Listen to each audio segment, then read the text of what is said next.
Hello and welcome back to AfriFreedomChannel, where we explore the heart of African politics, history, and revolutionary commentary. Disclaimer: the views expressed in this video are for informational and commentary purposes only. First, let's consider the claim that Julius Malema, regardless of one's disagreement with his overall politics, shows a rare kind of loyalty in South African political culture. You know, Magaga was a good friend of mine, eh? And they refused you going to the funeral. They refused me to bury him, but I pay for school fees of his children now. That's good of you. I was at the funeral, though I was not in government then. It is his time. Malema has built his political identity on being someone who stands by his allies, who maintains a committed inner circle, and who emphasizes loyalty as a key virtue of his brand. Analysts note that his political style often puts loyalty ahead of ideological consistency, and that his followers are drawn to this bond. This raises a thoughtful question for our viewers. In politics, is loyalty more valuable than consistent ideology? And what happens when loyalty blinds a leader or his followers to accountability? I invite you to post your thoughts in the comments below. Next, recent revelations before the ad hoc committee investigating allegations made by Mchunu. According to testimony, Mchunu admitted the audio he previously claimed existed, in which Mchunu allegedly threatened him, does not exist. We should have the recording. The minister does not have a recording. He told us he's got a recording and he wants us to play. That's number one. Number two, he wanted us to listen to something he never listened to himself, because it's not there. And that's what you should be asking the minister. Not that where we are now, we don't have a recording. That recording doesn't exist. Let's agree there that there was no such a recording where Mchunu was threatening the minister.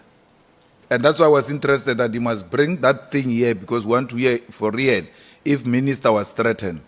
Minister comes, that thing is not here, and then we speak in different languages. We must put it on record that the minister doesn't have that recording, and therefore that recording doesn't exist. You are absolutely correct, Honorable Member. And that is how we are proceeding. That is understood, Honorable Minister. We are proceeding from that premise that the evidence that you promised has not been presented before the ad hoc committee. Again, yes, I've said so. This admission undercuts the credibility of the original threat claim and throws the investigation into a new light. In light of that, we must ask, what does it say about accountability when political figures misrepresent evidence to a parliamentary body? And what are the broader implications for the rule of law and trust in public institutions? Now, linking back, the loyalty dimension returns when we consider Malema's role in the burial rites of Raila Odinga, though the name may be used symbolically, or in large-scale public displays where he shows up for allies and memorials with great fanfare. Some critics claim, Mama, some of those who sold out to the regime are here. And what is funny, Mama, is that they are crying the loudest, more than all of us who cared for you. Mama, the UDF cabal is here. The cabal that rejected you and disowned you and sent you to the brutal apartheid regime is here. When they called the press conference during the dark days of apartheid, when they called the press conference when the regime was prepared to kill, and said in that press conference, you are not part of them, they are here today. Mama, why did the UDF call a press conference to disassociate themselves from you because you were never a member of UDF. You were a member of the ANC. You were the only one who was pronouncing ANC in the 80s. Why did the UDF see the need to disassociate themselves with a person who was not their member? Mama, you never told me how we must treat them when they come here. I'm waiting for a signal, ma. Mama,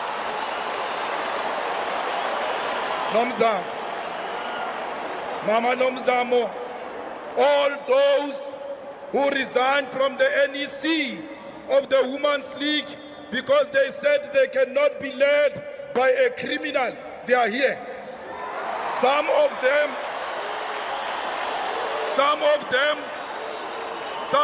are playing prominent roles in your funeral.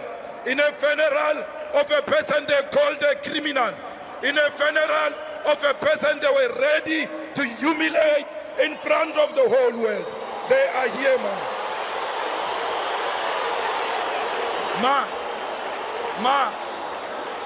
Ma, I'm waiting for a signal on how we should treat them. Mama, the same people who shocked us by not allowing you to pay tribute to the late Peter Mokaba at his funeral, despite the fact that you molded his politics in the South African Youth Congress and the ANC Youth League. They are here. They prevented you from addressing Peter Mokaba's funeral, despite the fact that you were the president of the Women's League and the Women's League was on the program. And our cries as the youth activists for you to speak fell on deaf ears. Life is so unfair, Ma, because we see these people amongst us here today. We don't know what to do because we don't want to be accused of being insensitive and disrespecting your dignified funeral. We mention some of these few incidences just to make them aware. We mention these incidences, few incidences, just to make them aware that we know what they did to you. They must never think we've forgotten what they did to you. We see you in your beautiful suits, betrayals. This dynamic begs the question, is loyalty genuinely rooted in principle, or is it performative and transactional? What do you think? Do these gestures reflect true commitment, or mere optics? Bringing these threads together, Malema's loyalty narrative, Mchunu's credibility crisis, the ad hoc committee process, they all spotlight a key tension in African politics, the intersection of personal relationships, loyalty networks, institutional transparency, and accountability. On one hand, loyalty can be a strength, building trust, cohesion, and solidarity.